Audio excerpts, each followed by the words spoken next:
C'est quoi la différence entre fantasy, fantastique, heroic fantasy, etc. Nous organisons régulièrement des masterclass, on va en réaliser 4 ou 5 par an, sur différents thèmes, puisqu'en fait aujourd'hui nos maisons d'édition nous permettent de couvrir toutes les thématiques. L'idée en fait c'est de bousculer un petit peu les consciences, d'y remettre un petit peu de l'échange, de la discussion, de la contradiction, toujours de façon bienveillante, mais pour qu'en fait chacun puisse s'exprimer et puisse aussi défendre son point de vue, comme aujourd'hui autour de la fantaisie et du fantastique. Alors oui, j'ai créé Nombre 7 en 2012. Mon objectif était de permettre à des auteurs émergents de pouvoir rencontrer des lecteurs, chose qui n'existait pas. Aujourd'hui, on représente un groupe d'édition avec 6 maisons d'édition. On travaille avec plus de 25 000 auteurs et on a publié plus de 35 000 titres aujourd'hui.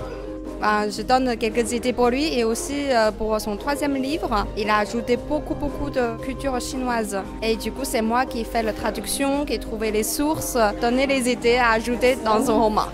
Je suis donc autrice, je suis illustratrice en aquarelle et en numérique et je suis architecte. Voilà, donc je travaille en agence. Moi, c'est Eline Covès, j'ai 23 ans et je suis auteure de science-fiction fantasy. J'ai fait une série en fait de plusieurs tomes, de 5 tomes dont les 3 premiers sont publiés, la suite est en cours d'écriture. Et donc je suis aussi de la région, auteure de la région donc.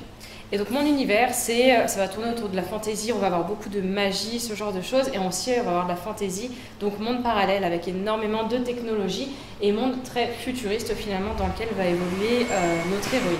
Je suis Nicolas. J'ai commencé à écrire, j'ai pas commencé par de la fantaisie au début, j'ai commencé par de la poésie. J'ai commencé par l'auto-édition, donc j'ai écrit sur de la mythologie en poésie. Voilà. J'étais un peu perché peut-être, mais je voulais aller sur d'autres horizons. Puis ensuite j'ai écrit un recueil de nouvelles, un polar. J'ai écrit donc du coup une trilogie, alors qu'on peut lire en fait soit 1, 2, 3, soit de 1, 3. Parce qu'en fait au début je voulais faire un one-shot, j'ai écrit un livre, je ne pensais pas faire de suite. J'ai eu de nombreux retours, donc j'étais assez content. Merci Nicolas. C'est quoi la différence entre fantasy, fantastique, heroic fantasy, etc. Tu peux nous dire quelque chose ?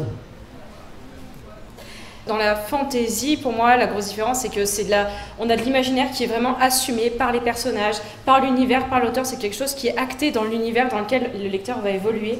Alors que du fantastique, la grande différence, c'est que on va avoir un doute. Est-ce que c'est vrai? Est-ce que c'est faux? Pour moi, le meilleur exemple de fantastique, ça va être le Horla. C'est vraiment, c'est l'œuvre que j'ai. Et c'est ce qui va plus représenter finalement le fantastique, alors que la fantaisie, on va avoir plein de sous-genres. On va avoir Harry Potter qui est dans notre monde par exemple, on va avoir des genres beaucoup plus assumés dans des univers complètement parallèles comme le Seigneur des Anneaux, ce genre de choses, voilà, beaucoup de sous-genres. Donc ça c'est vraiment la grosse différence que je ferais entre fantasy et fantastique. Après je sais pas si vous avez d'autres. Il faut savoir aussi que la fantaisie, ça s'écrit avec un Y à la fin aussi, il faut préciser, parce que fantasy, c'est quelque chose de fantaisiste. Et ça, c'est pas du tout un genre, parce qu'en plus le genre de base il est anglo-saxon. Il est né en Écosse normalement. Si je ne me trompe pas, j'ai peur de dire. Moi, le fait d'écrire, c'est venu par un besoin de m'évader. Donc, je ne sais pas si la fantaisie répond à ce genre-là. Je n'ai pas forcément choisi d'écrire de la fantaisie, c'est venu naturellement. Alors, échappatoire, ça reste toujours du divertissement. Je pense qu'une lecture, surtout dans l'imaginaire, doit rester du divertissement dans un premier temps. Mais ça ne nous empêche pas de passer des messages. Généralement, on a l'impression que c'est quelque chose de nouveau, que ça n'a jamais existé auparavant. Alors qu'en vérité, depuis, alors peut-être exagéré de dire l'Antiquité, mais ça a pris d'autres formes. Dans la fantaisie, est-ce que vous pouvez du coup aborder et mettre le doigt sur des faits de société et peut-être permettre aux gens de réfléchir sur des événements qui se passent dans la réalité du quotidien? Voilà, je vais vraiment essayer de poser un petit peu ça sous forme de questionnement. Comment est-ce qu'elle le vit elle? Est-ce que c'est normal? Comment le vivent les personnages aux alentours? Est-ce qu'ils soutiennent? Comment c'est pris un petit peu par tout le monde? Donc j'ai vraiment des sujets comme ça. Je questionne également la façon de gouverner, parce qu'on est sur plusieurs planètes, donc il y a plein de gouvernements différents, il y a des monarchies, des dictatures, des républiques également, donc voilà, donc on va avoir ces gouvernements qui vont aussi avoir des gros impacts les uns sur les autres. C'est un cliché quand même qui m'agace un petit peu, et du coup je voulais savoir s'il y avait caricature en fait. Voilà, une caricature sous le principe de donner de la puissance à un personnage féminin, il y a une caricature du coup de la chose. Et je voulais savoir s'il y avait des clichés justement qui vous dérangeaient et que vous avez voulu changer dans vos écrits. Si un personnage est très très fort, par exemple, mais si ça a été préétabli qu'il y a une cohérence, ça va pas être choquant, ça va être l'incohérence qui va me gêner. C'était vraiment super, et puis j'espère vraiment qu'on aura pu finalement vous apporter tous nos points de vue différents et peut-être élargir aussi vos façons de penser sur l'imaginaire. Et puis voilà, merci encore Lionel, j'espère que ça vous plaît.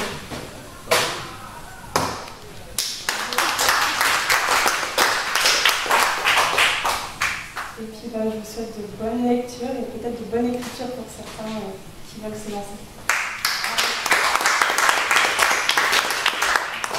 Ils sont là pour être venus être assistés en tout cas.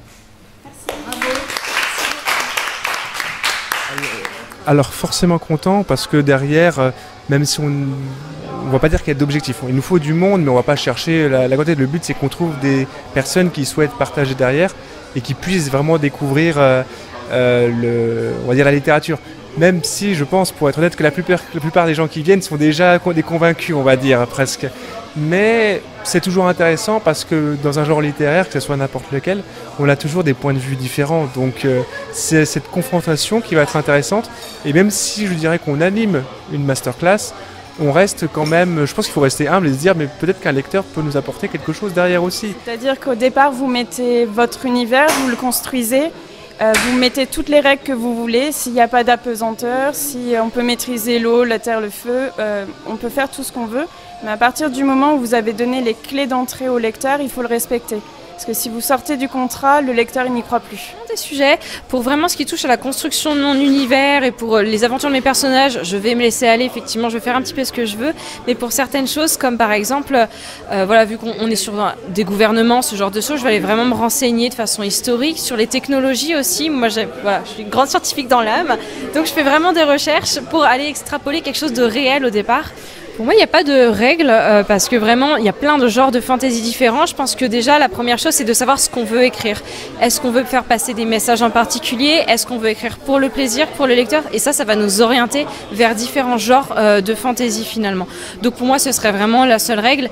Et effectivement, le fait de, quand on construit un univers, on impose des règles dans ce monde-là, il faut les respecter par contre pour qu'il y ait un minimum de crédibilité. Mais après, sinon, on se fait plaisir, c'est surtout ça. Oui, plutôt contente. C'était très intéressant et c'était voir des auteurs comme ça, de vive voix, avec répondre à des questions comme ça pertinentes, c'est vraiment très intéressant. Vous avez aussi chacun un peu leurs contradictions par rapport aux autres. C'était intéressant de savoir le style de chacun et leur point de vue sur certaines positions et certains processus d'écriture. Ils n'avaient pas le même. J'ai rencontré Nicolas pendant une dédicace dans Lyon. Et j'ai beaucoup aimé ses livres, j'ai acheté les 3 d'un coup et j'ai vraiment aimé l'univers et c'était un vrai plaisir de venir ce soir, tellement intéressant. Dans notre école, on est en train de travailler sur ça en plus, donc c'est vraiment un sujet qui nous touche actuellement. Des auteurs très volontaires et très engagés avec nous, ça c'est bien, qui nous donnent envie de découvrir leurs univers. Les 3, je vais acheter les 3 premiers tomes des 3 parce que ça m'a donné très envie de les lire. Et franchement, oui, une soirée à refaire, organisée comme ça, c'est super.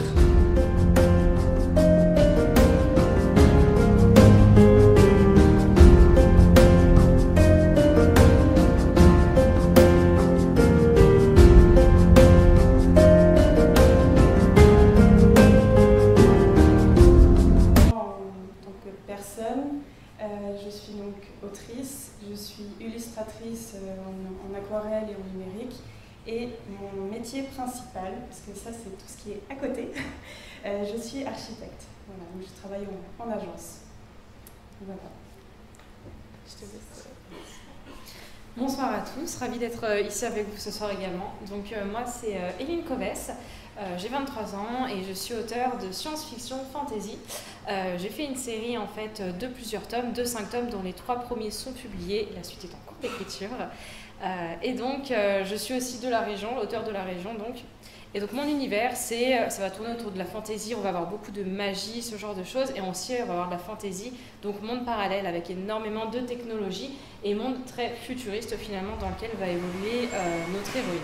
Et donc je suis publiée depuis 2016 chez Souterraine Édition, qui est une maison d'édition qui se situe dans le sud de la France et qui se spécialise de plus en plus dans divers genres de l'imaginaire.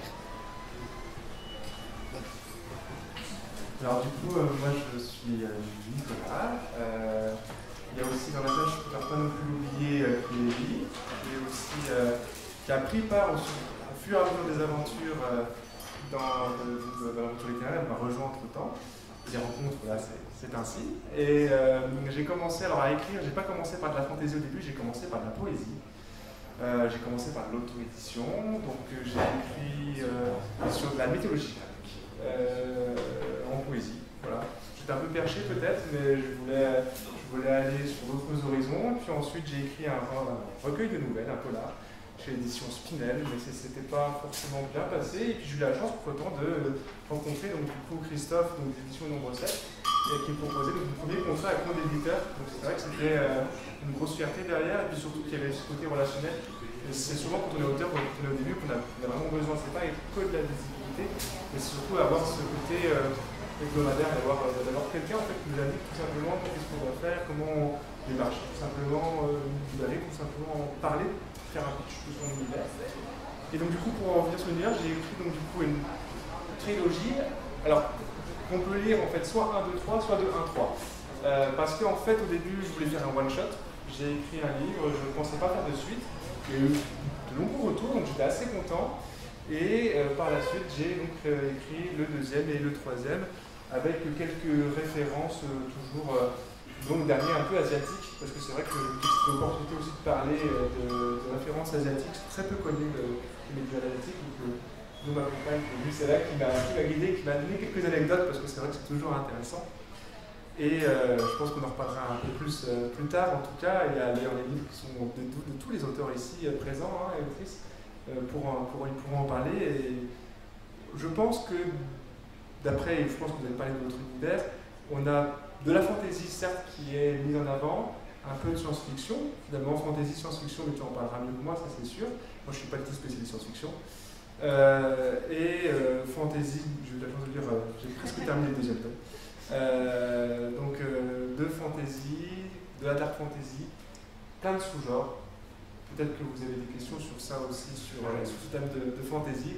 Mais je pense que je vais laisser Christophe aussi reprendre peut-être la main, parce que ce ne serait pas drôle si j'étais aussi présentateur et auteur à la fois. On va croire que je vais oublier de la parole derrière. Merci Nicolas. Ben déjà, moi je vais parler un peu en profane, hein. C'est toujours un peu l'idée de la personne qui anime. C'est quoi la différence entre fantasy, fantastique, heroic fantasy, etc. Tu peux nous dire quelque chose ? Alors, il y a énormément de genres dans l'imaginaire, dans la fantasy, ce genre de choses. Dans la fantasy, pour moi, la grosse différence, c'est que on a de l'imaginaire qui est vraiment assumé par les personnages, par l'univers, par l'auteur. C'est quelque chose qui est acté dans l'univers dans lequel le lecteur va évoluer. Alors que du fantastique, la grande différence, c'est que on va avoir un doute. Est-ce que c'est vrai ? Est-ce que c'est faux ? Pour moi, le meilleur exemple de fantastique, ça va être le Horla. C'est vraiment, c'est l'œuvre que j'ai, et c'est ce qui va plus représenter finalement le fantastique, alors que la fantasy, on va avoir plein de sous-genres. On va avoir Harry Potter qui est dans notre monde, par exemple. On va avoir des genres beaucoup plus assumés dans des univers complètement parallèles, comme Le Seigneur des Anneaux, ce genre de choses. Voilà, beaucoup de sous-genres. Donc ça, c'est vraiment la grosse différence que je ferais entre fantasy et fantastique. Après, je ne sais pas si vous avez d'autres nuances à ajouter éventuellement. Non, j'ai pas de... Tu le fais très bien. Peut-être juste à ajouter, mais tu as très bien dit ce que tu voulais dire. Il faut savoir aussi que la fantasy, ça s'écrit avec un Y à la fin aussi, il faut préciser. Parce que fantasy, c'est quelque chose de fantaisiste. Et ça, ce n'est pas du tout un genre, parce qu'en plus, le genre de base, il est anglo-saxon. Il est né en Écosse, normalement. Donc, si je ne me trompe pas, j'ai peur de dire. Moi, le fait d'écrire, c'est venu par un besoin de m'évader. Donc, je ne sais pas si la fantaisie répond à ce genre-là. Je n'ai pas forcément choisi d'écrire de la fantaisie, c'est venu naturellement. Mais j'ai commencé à écrire pendant la dernière année de mes études d'architecture. Donc c'est des études qui sont très intenses et j'ai commencé à me mettre des mots pour me souvenir d'un personnage que j'avais en tête. Donc au départ, je ne pensais pas à écrire un roman, je voulais juste pas l'oublier. Et moi, c'est ma porte d'entrée dans l'écriture, pas forcément fantasy ou autre. La clé, pour moi, c'est le personnage. Et de fil en aiguille, j'ai commencé à partager sur internet les premiers chapitres et j'ai vu que ça me plaisait plutôt bien. Moi, ça me plaisait d'écrire et ça m'a donné un vrai souffle à un moment où j'en avais besoin. Aujourd'hui, je continue d'écrire. Donc là, je ne parle que du regard d'autrice. Je suis aussi lectrice, mais ce n'est pas le même biais. Et ma part, c'est toujours rentrer, cette rencontre avec les personnages, et que je peux avoir en tant que lectrice. Je pense que vous avez tous eu un moment, un personnage que vous n'aviez pas envie de lâcher la dernière page parce que vous aviez envie de continuer l'aventure à ses côtés. Et je pense que ça, on peut le trouver, que ce soit dans la fantaisie, dans la littérature générale, peu importe. Je pense que c'est plus ce biais-là, c'est l'histoire en soi. Ouais. Alors, je rejoins un peu ce qui a été dit aussi, parce que alors, je vais commencer plutôt en tant que lecteur. C'est vrai que généralement, c'est presque comme un film finalement. Quand on cherche quelque chose, on veut s'évader, on veut changer, on veut voir autre chose, tout simplement se faire plaisir. C'est comme ça que je définirais le rôle de lecteur. On pourra toujours avoir des lectures un peu plus approfondies. Alors honnêtement, c'est pas la première chose que je vais chercher, la fantaisie, pour moi, ou l'imaginaire en soi, ça va être quelque chose pour un besoin, on va dire, d'aller autre part, vraiment de s'évader, et là ça va être un échappatoire. Après, en tant qu'auteur, en effet, alors, échappatoire, ça reste toujours du divertissement. Je pense qu'une lecture, surtout dans l'imaginaire, doit rester du divertissement dans un premier temps. Mais ça ne nous empêche pas de passer des messages généralement, et on va peut-être en reparler plus tard, mais généralement, plus spécifiquement à la fantaisie, on a toujours on a l'impression que c'est quelque chose de nouveau, que ça n'a jamais existé auparavant, alors qu'en vérité, depuis, alors je vais peut-être exagérer de dire l'Antiquité, mais ça a pris d'autres formes, mais déjà, sur la mythologie grecque ou sur même les histoires de découvert dans la mythologie chinoise, c'est des séries surprises, c'est des histoires qui ont été reprises, et on découvre une autre culture derrière, et en fait ça reprend le biais de la fantaisie aujourd'hui. Donc en fait, c'est juste que ce n'est pas assumé aujourd'hui de dire que la fantaisie peut être un reflet de la réalité, alors que quand on écrit, il faut être honnête aussi, même si c'est dans un monde totalement imaginaire, on va se servir de choses qui existent réellement, de base. Donc ça, c'est nécessairement, je pense, un reflet de la réalité. Puis on va toujours penser, on va dire, on va dire que ça va être le reflet des sentiments, ça va être pas mal de choses. Et je dirais même que la fantaisie, c'est un reflet de la réalité, mais pas de n'importe laquelle. Parce que si on prend du médiéval fantasy, généralement, dans la plupart des livres, ce sera plus un ressenti, parce que finalement, celui qui va écrire va plus comparer par rapport à la vie actuelle, finalement. On le voit, hein, c'est l'effet des sociétés. Par exemple, à l'époque, je vais prendre l'exemple des femmes, c'est vrai, si on prend vraiment l'exemple de la médiéval fantasy, si on se basait à totalement l'historique, on n'en parlerait pas pareil que maintenant. Donc finalement, ça va être aussi un ressenti, on va parler des problèmes d'actualité, parce qu'on en parle aujourd'hui. Je ne dis pas que c'est des problèmes d'époque, mais c'est un problème aussi d'aujourd'hui. Voilà. Je vais arrêter de parler, je parle trop. Non, c'est un moyen de... Alors, on n'est pas forcément dans la fantaisie, mais moi, c'est un livre qui m'a fait me questionner sur ma vie à moi.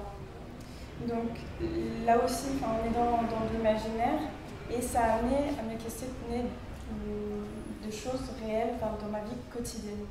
Donc je pense que là aussi, du coup, c'est le regard lectrice, ça amène pas mal de choses. Alors, divertissement ou non, ça dépend du ton du roman que vous lisez. Mais voilà, en fait, chaque lecteur peut trouver, je pense, la porte qui lui convient.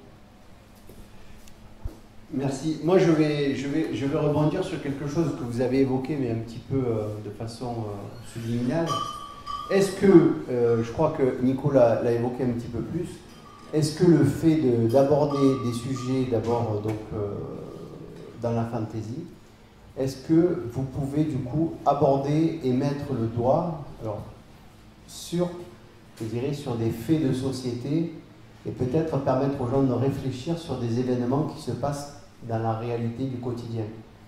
Voilà, en dehors du fait qu'on ait ramené des époques, ce que tu disais Nico, le fait qu'on réinterprète des époques passées, à la sauce du XXIe siècle.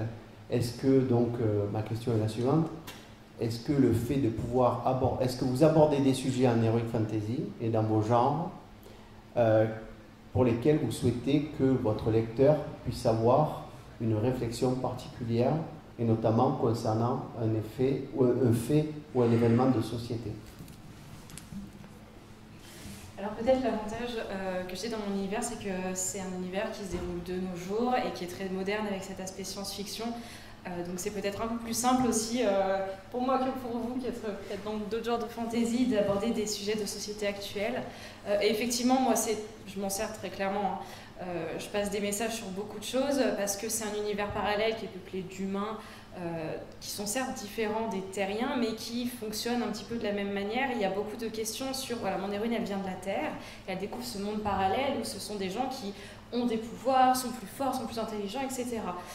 Et donc va se questionner finalement toute la question sur la xénophobie, finalement la peur de l'étranger. C'est une terrienne, c'est une sous-race. Donc je vais poser un petit peu toutes ces questions de racisme en quelque sorte également, de façon assez légère parce que c'est quand même de l'histoire pour les ados. Mais voilà, je vais vraiment essayer de poser un petit peu ça sous forme de questionnement. Comment est-ce qu'elle le vit elle? Est-ce que c'est normal? Comment le vivent les personnages aux alentours? Est-ce qu'ils soutiennent? Comment c'est pris un petit peu par tout le monde? Donc j'ai vraiment des sujets comme ça.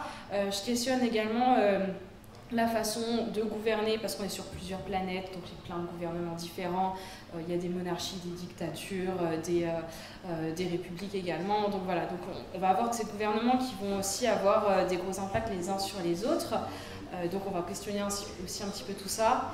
Et j'ai un troisième gros sujet, on va dire, qui est celui aussi du rapport à la nature, parce que la planète sur laquelle elle arrive était initialement peuplée par des elfes qui donc ont accepté finalement la présence des humains sur cette terre à condition que les humains respectent leurs coutumes, respectent la nature de cette planète, etc.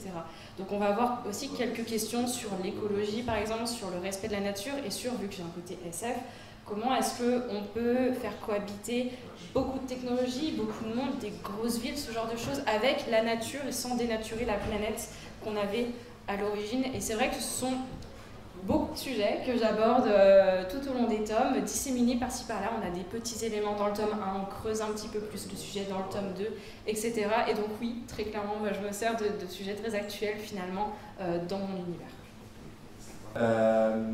Du coup, je dirais, sur les sujets de société, forcément, et je pense que dans tous les livres, on va remettre un peu la loi du talion, c'est-à-dire la loi du plus fort. Il y a toujours dans les livres une super puissance, finalement, et derrière, il y a soit un héros ou un groupe d'héros. On va distinguer la fantaisie et la fantasy, mais voilà, il y a toujours ces côtés-là, et on va le retrouver forcément dans tous les univers, que ce soit aujourd'hui. Donc, ça, c'est finalement même pas un truc du XXIe siècle, parce que ça a toujours été d'actualité, finalement, que ce soit dans n'importe quelle époque. Je dirais que ce que j'ai voulu montrer, alors moi, dans le premier, on va dire que c'était plus du divertissement dans le premier, parce que c'est vrai que j'ai pas cherché. Le personnage principal, c'est une jeune enfant qui est élevée par une femme, bien sûr, et elle va essayer de faire sa place. Donc forcément, ça reste aussi un sujet d'actualité. Que ce soit femme ou homme, on cherche toujours à faire sa place. Plus en tant que femme parfois, mais c'est vrai qu'on cherche toujours à faire sa place. Donc ça, c'était plus le sujet que j'ai voulu mettre en avant, et mettre en avant aussi une société qui était plus finalement tyrannique, plus dur.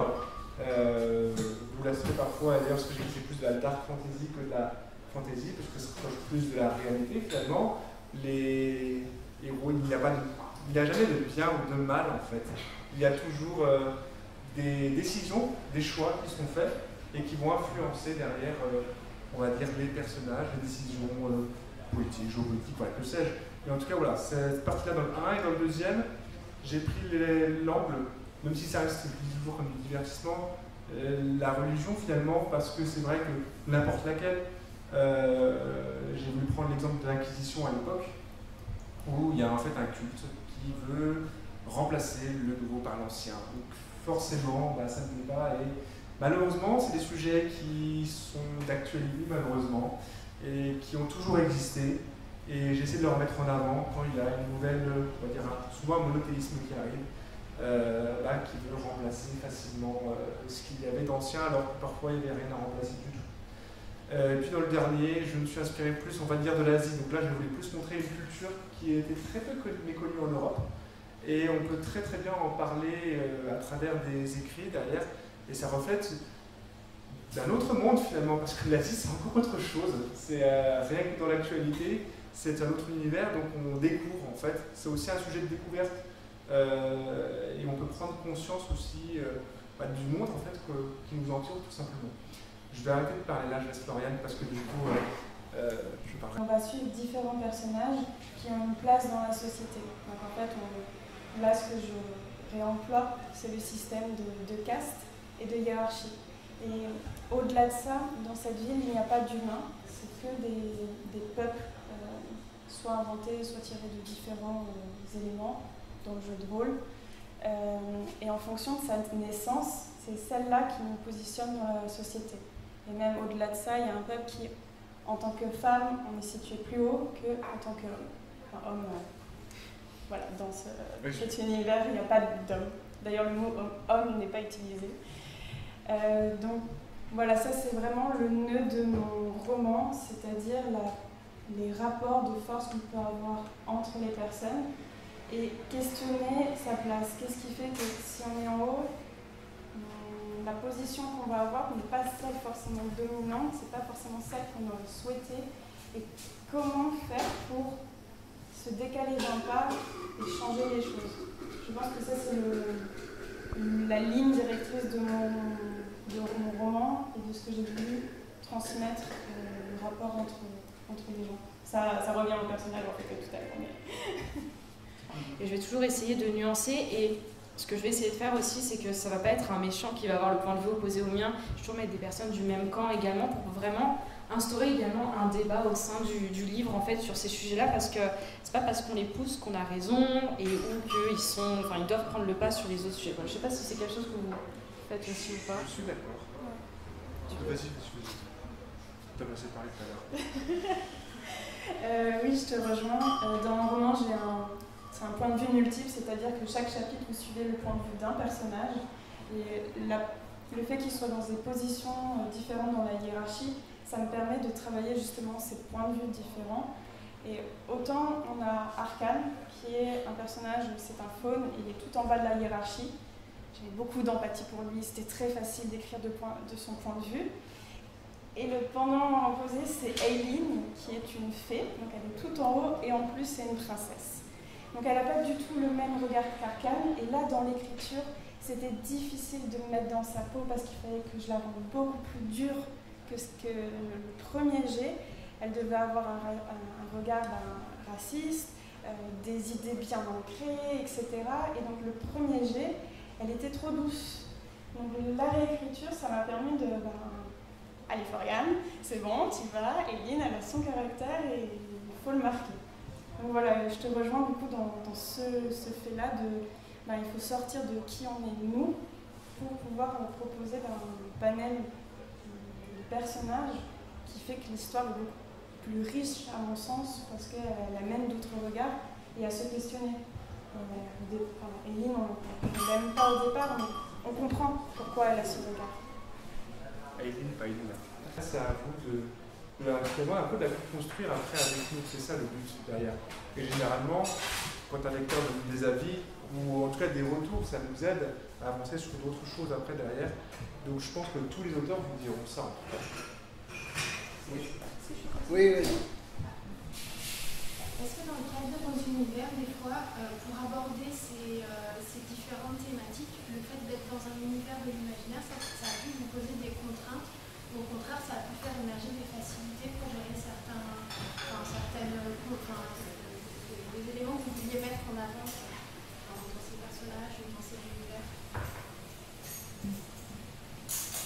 Mais je dirais que ça a des facilités. Et d'ailleurs, sans parler de la fantaisie, si on repart à l'époque, Jean de La Fontaine utilisait le principe de l'imagination dans la poésie. C'était pour lui un moyen, en fait, de parler, de se moquer, en fait, de la cour derrière, et il prenait peut-être un peu de risque, on va dire, derrière. Parce que c'est le principe derrière d'imager. Et je prends cet exemple parce que la fantaisie est à peu près pareil, en fait. On va donner une image avec un miroir, on va vraiment essayer de construire quelque chose. Après, à nous de faire véhiculer nos idées ou de faire réfléchir derrière. Donc j'ai une facilité. Enseignement sur un certain thème pour être sûr qu'à cette époque, dans les rues de Paris, cette rue elle s'appelait bien, et non, dans mon cas, je m'en fiche puisque c'est moi qui vais construire cette rue au fur et à mesure des besoins que j'ai. Et après, quand les conseils, ils en ont besoin, je reviens. Mais... Pas grand chose à rajouter parce que je suis complètement d'accord avec ce qui a été dit. C'est vraiment une facilité pour nous parce que je pense que si on écrivait dans un genre vraiment très réaliste, voire historique, ce serait, on aurait tout ce travail de recherche à faire en plus, on serait très contraint, on pourrait peut-être même pas faire passer tous les messages qu'on veut. Et en plus, je pense que pour les lecteurs, il suffit qu'on fasse un petit écart et que le lecteur soit bien informé pour que ce soit aussi plus perturbant pour lui, que ça peut-être le sorte un peu de l'univers. Et c'est vrai qu'en fantasy, voilà, je ne sais pas ce qu'elle a dit, mais voilà, on a ces contraintes. Je voulais savoir, parce que c'est vrai que de nos jours, j'ai l'impression que dans beaucoup de romans fantasy et fantastique, je vais paraître un peu morbide, la mort d'un personnage est traitée de manière légère. C'est plus quelque chose qui a de l'importance comme avant dans le Seigneur des Anneaux par exemple, où une mort était réellement bien représentée, avec du sens, et du coup je voulais savoir ce que vous en pensiez vous maintenant, en tant que lecteur et en tant qu'auteur de la mort dans vos univers. Super intéressant cette question. Ouais, très intéressant. Si tu veux. Après le pathos, après le thanatos. Oui, je trouve que c'est vraiment très intéressant. Je me demande si ça vient pas du fait de Game of Thrones, où on a eu un peu une série de morts. Je sais pas si... Non, c'est plus certaines séries fantastiques. En fait, un personnage meurt, donc il y a une très belle scène, et puis 5 pages plus tard, ah ben non, je peux le ressusciter, tout va bien. Voilà quoi, c'est un peu frustrant, et je voulais avoir votre avis en tant qu'auteur de fantasy. Pas de finitude finalement. Voilà, c'est ça. Alors moi, je suis entièrement d'accord avec toi, parce que je trouve qu'il n'y a rien de pire quand j'ai un personnage qui meurt, je suis en empathie, et 3 pages après, je dis mais ça servait à quoi? C'était juste pour me mettre mal et finalement ça n'a pas de sens. Donc je suis vraiment d'accord avec toi et c'est pas quelque chose que j'apprécie en tant que lectrice, et c'est pas quelque chose que j'apprécie en tant qu'autrice. Forcément, je pense que c'est très lié à ce qu'on aime en lire et faire. Pour moi, ça a vraiment un sens très lourd. J'en parlerai pas plus parce que... Voilà. Mais vraiment, en fait, ça me touche comme si c'était un vrai deuil. Donc c'est quelque chose de très prenant et je trouve que ça n'a aucun sens pour moi de faire ressusciter, on perd tout ce que ça avait apporté. Et l'autre part, c'est mes personnages, je ne les fais pas mourir pour les faire mourir. Si ça n'apporte rien à l'histoire ou à mes personnages, ben ça n'a pas sa place. Alors, à mon sens. Je suis un peu radicale, mais je fais moi. Ça veut dire quelque chose. La fantaisie, je parle de la fantaisie de manière globale, parce que comme vous l'avez dit, il y a plein de sous-genres. Comment vous percevez le genre fantaisie évoluer au fil du temps et comment surtout vous et votre travail vous y retrouvez à cette évolution? C'est pas mal, hein? Grosse question. Tu me laisses 2 minutes.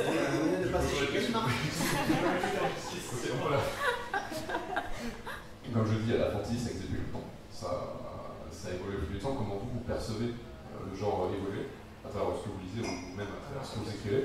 Et comment justement vous, avec votre écriture et votre travail, vous retrouvez à cette évolution? Très intéressant. C'est très intéressant, mais je pense que je vais laisser d'abord les autres répondre parce que voilà. C'était le moment traître de faire ça. Alors, non, c'est une très bonne question. C'est vrai que la fantasy, je trouve que déjà il y a de plus en plus de genres différents et moi le biais que je trouve en tant que lectrice, c'est que ça se ressemble de plus en plus, par contre, étonnamment. Il y a plein de sous-genres différents, mais les maisons d'édition, elles publient de plus en plus le même genre de récits qui parfois ils se ressemblent tous en fait, c'est très banal.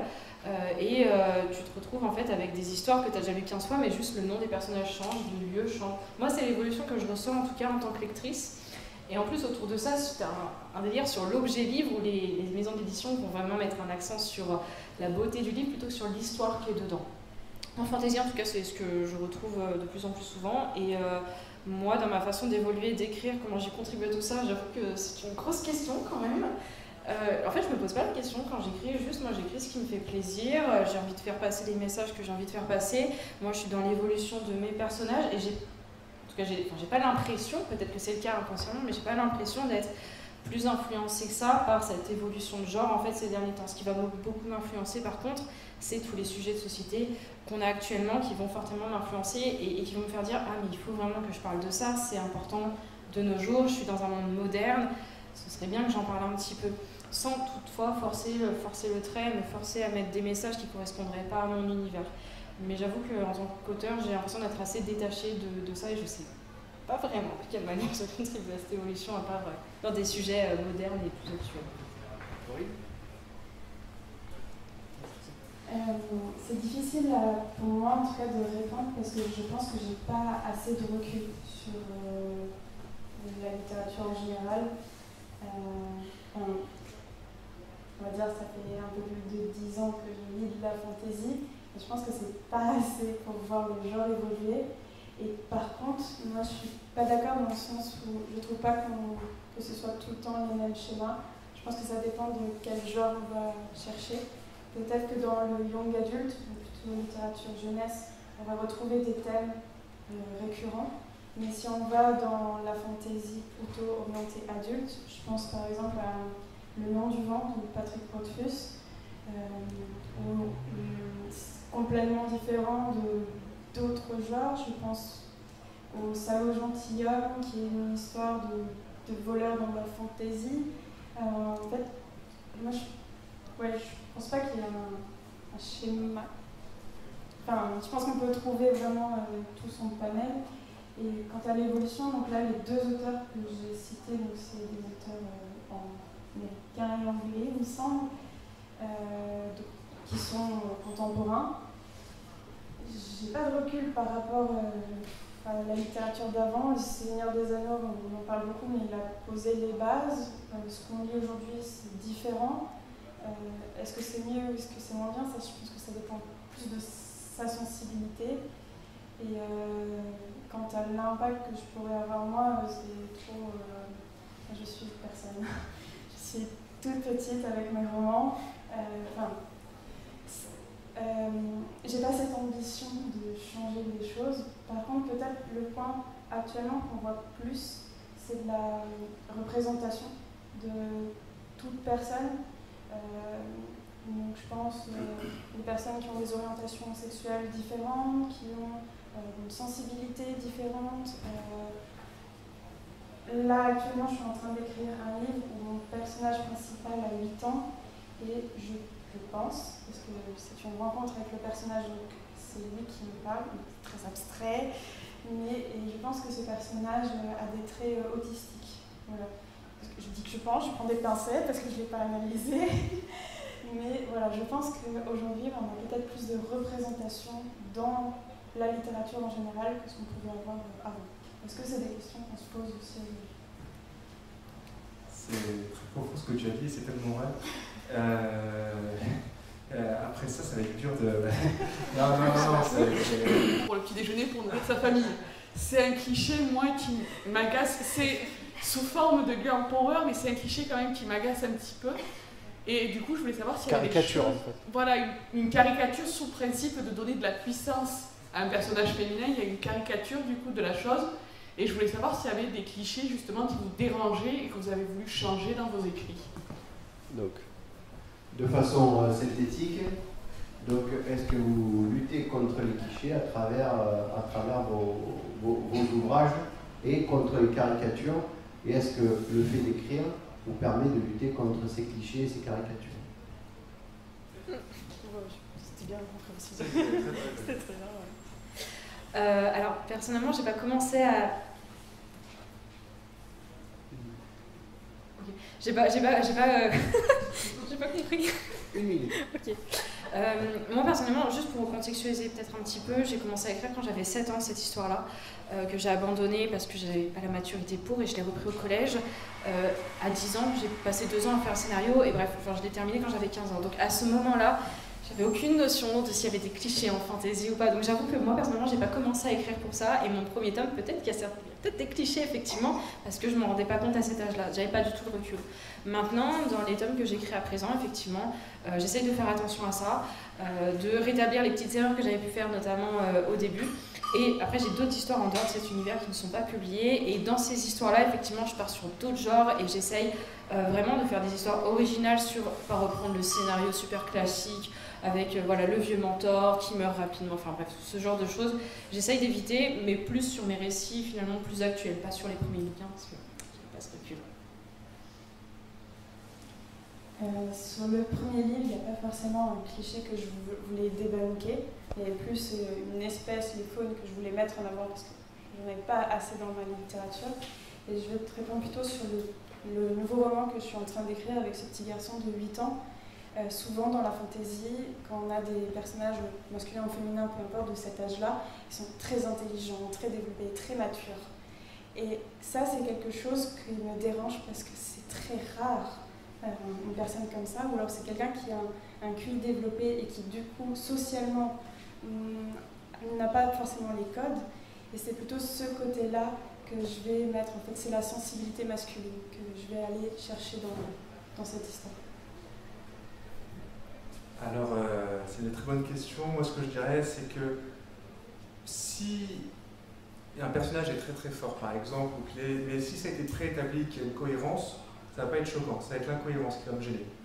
Voilà, pour répondre vraiment, si ça a été préétabli que c'était comme ça, il n'y a pas de souci. Si c'est mon type de littérature, il n'y a aucun problème. Et d'ailleurs, dans mes personnages, je ne vais pas forcément décrire, même physiquement, parfois, je vais juste dire si c'est blond, yeux bleus, etc., ou brun, mais je ne vais pas aller de l'au-delà parce que je préfère laisser le lecteur libre derrière de l'imaginer comme il le souhaite. Comme souhaite, voilà, c'est à eux de vous approprier finalement les histoires. Donc je vais plutôt rester vraiment dans la réalité. Donc je ne vais pas chercher dans les clichés. C'est très difficile. Moi, je vais vraiment me baser sur des faits réels. Et en effet, il ne faut pas que ce soit super forte. Ça reste des humains, même s'il y a toujours des risques derrière de ne pas voir le lendemain, par exemple, pour un des personnages principaux. Voilà.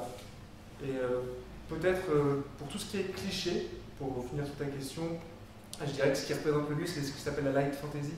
Et moi, je suis un grand fan de ça, c'est tout ce qui est humoristique.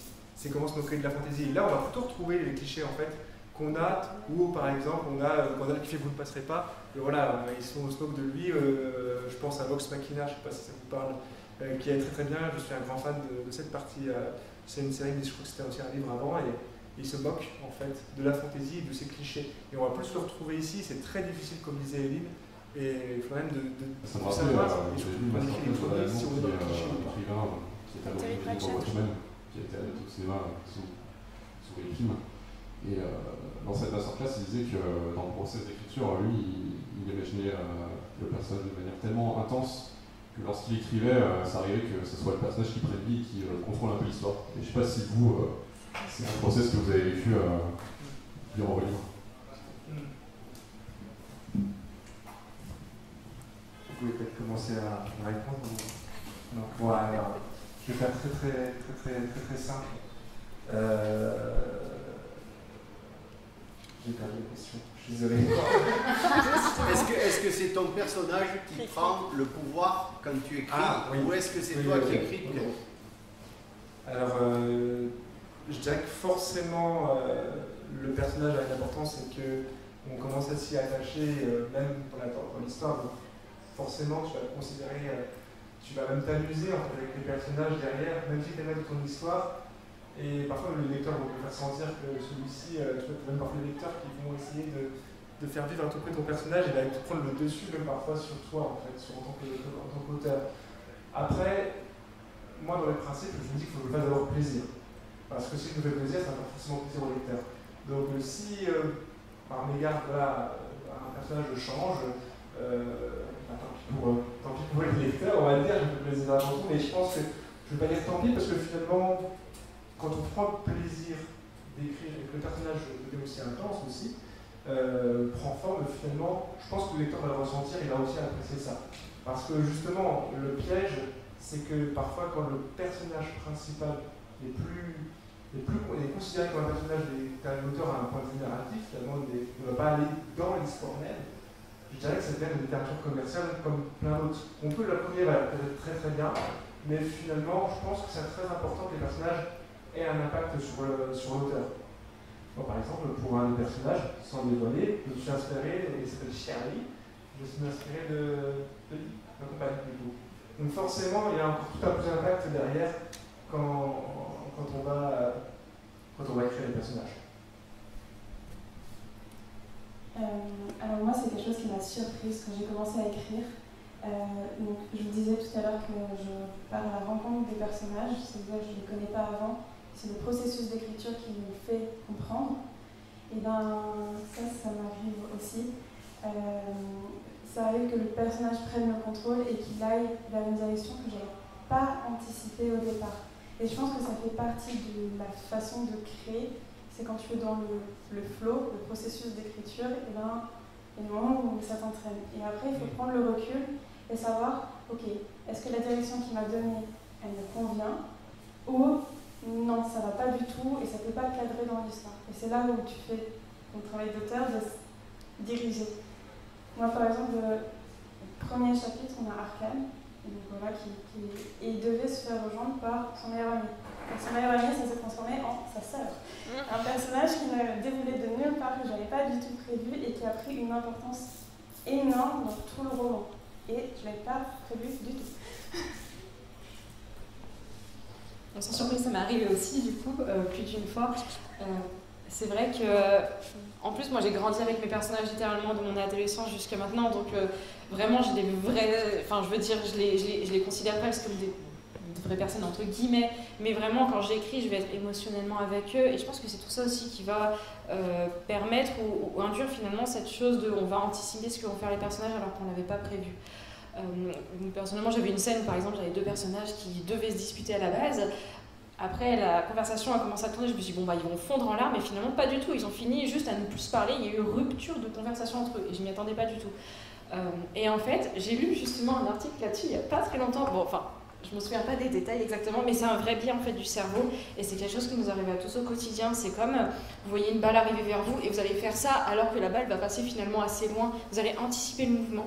En fait, c'est un vrai truc du cerveau qui il va tellement être habitué à voir ces personnages tout le temps, à voir ces choses tous les jours au quotidien, qu'il va anticiper avant votre conscience en fait ça. Et donc c'est quelque chose qui dans l'écriture du coup arrive de cette façon-là, mais qui finalement arrive de plein de manières différentes à tout le monde tous les jours. Voilà. Je ne sais plus les détails, mais je trouve ça intéressant. Alors, transmis à ton éditeur et où tu l'as publié, est-ce que tes personnages ont pris de la maturité et ont évolué, ou est-ce que tu as pu maintenir la candeur de tes 15 ans quand tu les as écrits? Par rapport au tome 1 plus particulièrement, j'ai commencé effectivement très jeune, mais voilà, j'ai fait cette pause, j'ai fait ce travail pour passer 2 ans à faire le scénario de mes 2 tomes avant de commencer à les écrire, et finalement je l'ai écrit en 9 mois, le premier tome, donc du coup j'ai pas eu tant d'évolution que ça, mais sur les tomes suivants, effectivement, moi j'ai senti que mon style d'écriture évoluait entre le tome 1 et le tome 2, mes lecteurs me l'ont dit aussi parce que j'ai grandi, j'ai lu, j'ai pratiqué, et donc oui, effectivement, mon style d'écriture a changé finalement, et mes personnages aussi.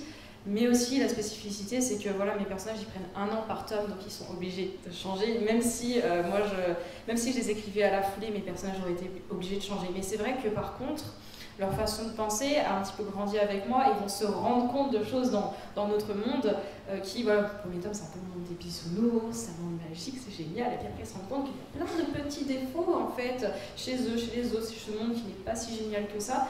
Et c'est vrai que je pense que le fait que moi j'ai grandi en même temps que mes personnages m'a aidé à les faire grandir enfin aussi quoi. Et puis pareil, l'univers, parce que les personnages ont grandi, mais aussi l'univers qui est devenu de plus en plus complexe, tout ça. Donc oui, très clairement, moi j'ai conservé mon plaisir d'écrire tout le long de ces tomes. Je prends toujours le même plaisir, ça n'a pas bougé. Par contre, effectivement, les sujets qui sont abordés ont énormément évolué entre les tomes. Merci. J'ai vraiment été ravie d'avoir pu échanger sur tous ces sujets avec vous. Vous avez eu des questions super intéressantes, des fois qui nous poussent un peu dans nos retranchements, et c'est intéressant parce que c'est des questions qu'on ne nous pose pas tout le temps, enfin très souvent. Donc ça c'est vraiment génial de pouvoir réfléchir sur des sujets sur lesquels on n'a pas l'habitude. Donc vraiment merci pour toutes vos questions, c'était vraiment super. Et puis j'espère vraiment qu'on aura pu finalement vous apporter tous nos points de vue différents et peut-être élargir aussi vos façons de penser sur l'imaginaire. Et puis voilà, merci encore de venir, j'espère que ça vous a plu.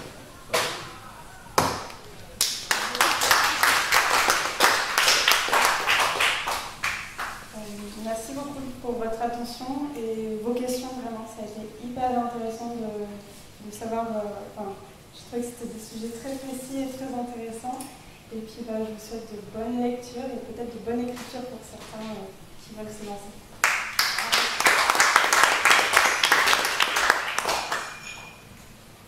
Alors, pour conclure, moi je n'ai pas, on va dire la même chose, mais en tout cas je tenais à remercier les gens qui sont venus. C'est super de pouvoir partager, parce que c'est vrai que même si l'auteur, on a besoin aussi de vous, on a besoin de réfléchir, de discuter.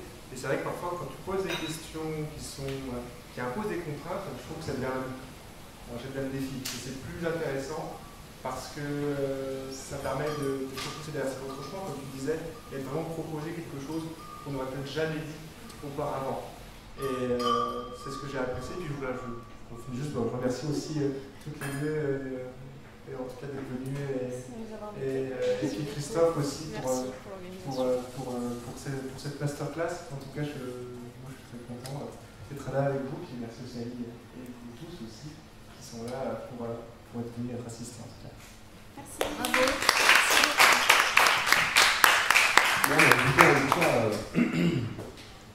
Maintenant, il n'y a qu'à passer à l'apéro. Donc voilà, moi je vous offre.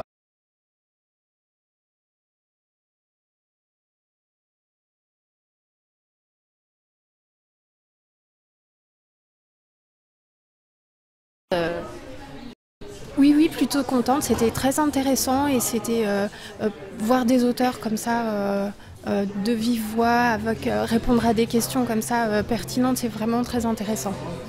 Lectrice, vous êtes fan d'imaginaire, de fantaisie?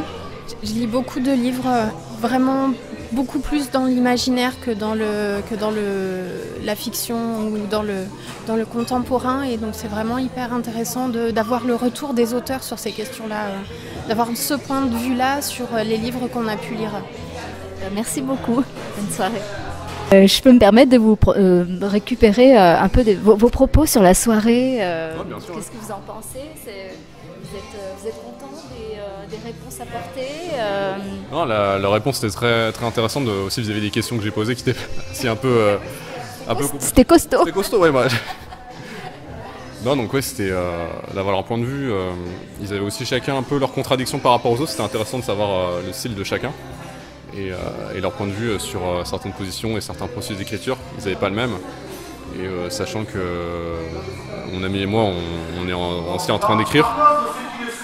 Les auteurs qui sont là dédicacent leurs ouvrages, je profite des armes. Vous écrivez également, vous êtes auteur? Amateur, là j'ai commencé depuis peu et c'est vrai que vu que je connais Nicolas aussi, c'est que j'en ai profité pour venir ici pour aussi avoir des pistes de réflexion, et c'est vrai les bons processus d'écriture, c'était intéressant. Ouais, c'est très intéressant. Eh bien écoutez, bravo et puis bonne chance pour la suite. Merci beaucoup.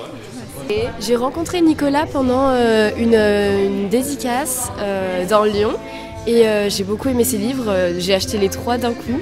Et j'ai vraiment aimé l'univers et c'était un vrai plaisir de venir ce soir, tellement intéressant. Dans notre école, on est en train de travailler sur ça en plus, donc c'est vraiment un sujet qui nous touche actuellement. Et puis c'est tellement intéressant d'entendre parler par des personnes qui le font finalement, que d'avoir notre professeur qui nous en parle sans avoir le point de vue de quelqu'un qui le fait. Donc c'était un vrai plaisir. Super, vous êtes étudiante? Étudiante, oui, dans le monde du spectacle. C'est génial, d'accord. Et du coup, on travaille beaucoup on est habilleuse, donc sur le monde du spectacle, et les auteurs, tout ça, c'est très important pour nous dans ce qu'on fait. Donc c'est vraiment super intéressant et on sait que c'est des choses qu'on va garder en tous les cas. Bravo, merci beaucoup. Merci, bonne continuation. Une super soirée. Des auteurs très volontaires et très engagés avec nous, ça c'est bien, qui nous donnent envie de découvrir leurs univers. Je vais acheter les 3 premiers tomes des 3 parce que ça m'a donné très envie de les lire. Et franchement, oui, une soirée à refaire, organisée comme ça, c'est super. Merci beaucoup. Vous êtes lectrice Lectrice et autrice. Enchantée. Bonsoir, excusez-moi, je fais une petite captation de la soirée. Je serais curieuse de vous suivre. Ça sera sous le nom Franny Fernandez. Voilà. De la soirée. En tout cas, bravo pour votre performance. Merci. C'était pas facile, hein. Bravo en tout cas. Merci, c'est gentil. C'était intéressant, surtout avec les retours et les questions des personnes qui étaient là. Je pense que c'était vraiment enrichissant. Et puis c'était assez... on voit que c'est des personnes qui aiment la fantaisie, qui s'y connaissent, parce que c'est des questions plutôt pointues et vraiment intéressantes. Oui, c'était très pointu. Moi-même, je suis pas, je suis un peu étrangère à ce genre et j'ai appris plein de choses. C'était vraiment très intéressant. En tout cas, bravo. Je voulais vous féliciter aussi. Merci. Voilà. J'espère que peut-être que vous ferez une entrée dans la fantaisie par une porte ou l'autre. Mais tout à fait. D'ailleurs, je voulais vous poser une question. Vous dites, on met ses propres règles, mais est-ce qu'il y a une règle quand on écrit de la fantaisie ? Quelle serait la règle? De suivre son imagination? De suivre les règles que nous on s'est mises. C'est-à-dire qu'au départ, vous mettez votre univers, vous le construisez, vous mettez toutes les règles que vous voulez. S'il n'y a pas d'apesanteur, si on peut maîtriser l'eau, la terre, le feu, on peut faire tout ce qu'on veut. Mais à partir du moment où vous avez donné les clés d'entrée au lecteur, il faut le respecter. Parce que si vous sortez du contrat, le lecteur il n'y croit plus. Parfait. Merci beaucoup, Floriane. Merci. Pression sur la soirée, vous êtes content?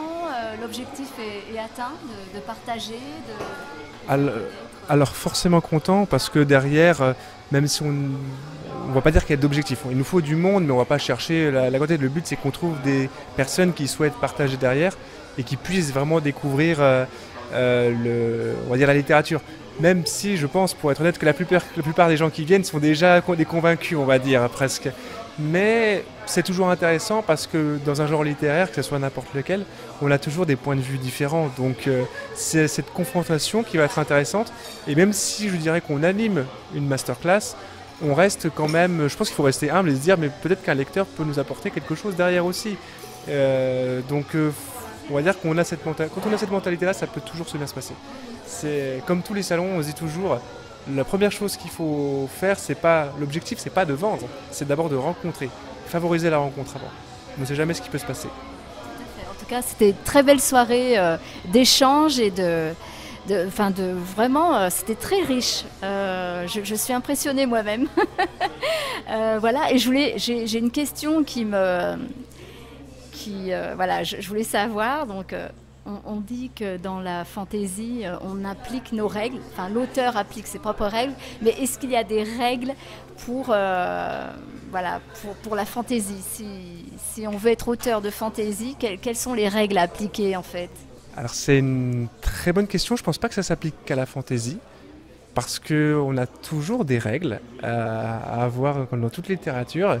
Et je dirais que plus spécifiquement même à l'imaginaire, on a cette possibilité de construire quand même son propre univers. On a cette chance-là. La seule chose, je dirais, qu'il faudrait éviter de faire, c'est que par exemple si j'écris de la médiévale fantasy, si j'ai un hélicoptère dedans, c'est peut-être un peu loufoque, caricatural, j'exagère exprès, mais je dirais que là on va quand même s'éloigner complètement. Il faudrait que ce soit du loufoque. Mais en soi, c'est pas totalement impossible.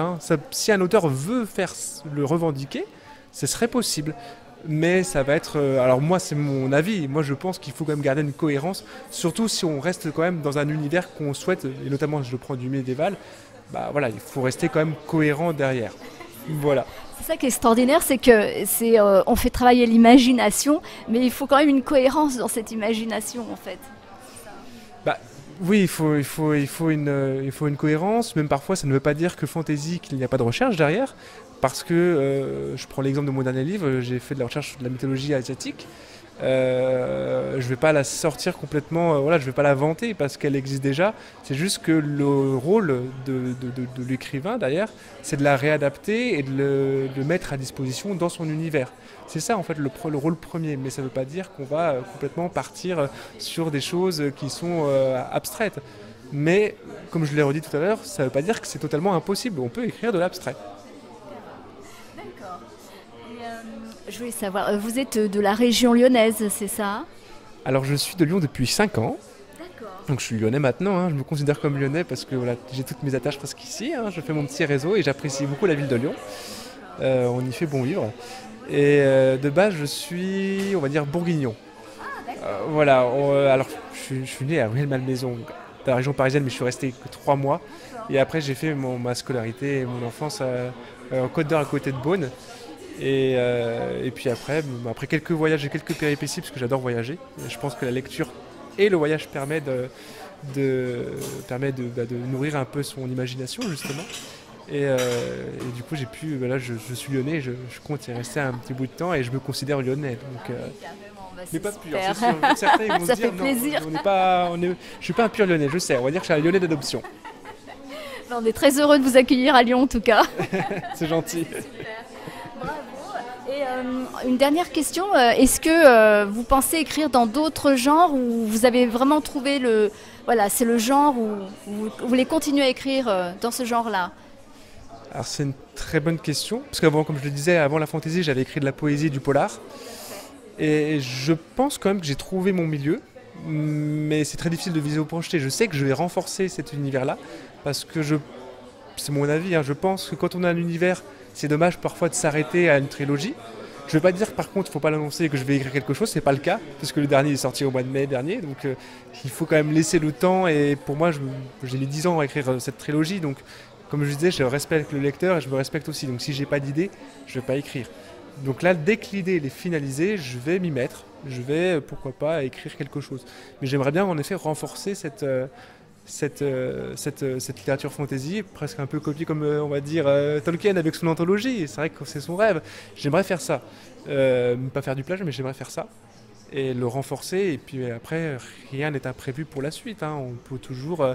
on peut tout imaginer. Donc ce serait, on va dire dommage de se restreindre. Je pense qu'il faut être ouvert sur tout. Dans la lecture, je lis aussi bien du polar que de la philosophie, que de l'actualité, que de la fantaisie. Je pense qu'il faut être ouvert. Oui, tout à fait. Bravo. Merci beaucoup, Nicolas. Merci beaucoup. Très bonne continuation. À très bientôt. À très bientôt, merci.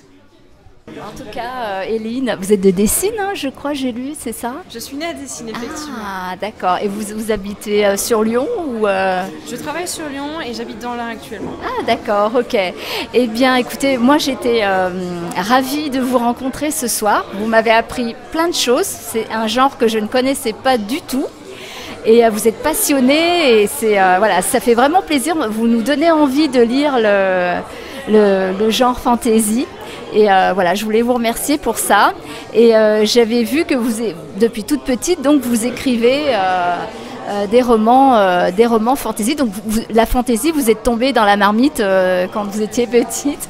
C'est ça, exactement. J'étais en primaire et en fait, on allait à la bibliothèque très régulièrement et c'est là que j'ai découvert Jules Verne. Et c'est lui qui m'a donné envie d'écrire parce que pour son époque, je trouve que ce qu'il écrivait, c'est de la science-fiction. Il parle de choses très, très avant-gardistes en fait, avec des technologies qui n'existaient pas à l'époque. Et voilà, c'est ce qui m'a donné envie d'écrire finalement.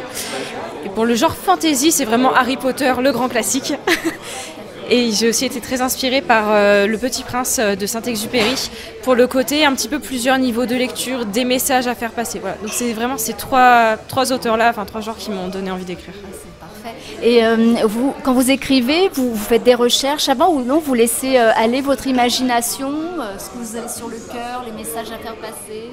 Ça dépend vraiment des sujets. Pour vraiment ce qui touche à la construction de mon univers et pour les aventures de mes personnages, je vais me laisser aller. Effectivement, je vais faire un petit peu ce que je veux. Mais pour certaines choses, comme par exemple, vu qu'on est sur des gouvernements, ce genre de choses, je vais aller vraiment me renseigner de façon historique sur les technologies aussi. Moi, je suis une grande scientifique dans l'âme, donc je fais vraiment des recherches pour aller extrapoler quelque chose de réel au départ. Pour moi, il n'y a pas de règle parce que vraiment, il y a plein de genres de fantasy différents. Je pense que déjà, la première chose, c'est de savoir ce qu'on veut écrire. Est-ce qu'on veut faire passer des messages en particulier? Est-ce qu'on veut écrire pour le plaisir, pour le lecteur? Et ça va nous orienter vers différents genres de fantasy finalement. Donc pour moi, ce serait vraiment la seule règle.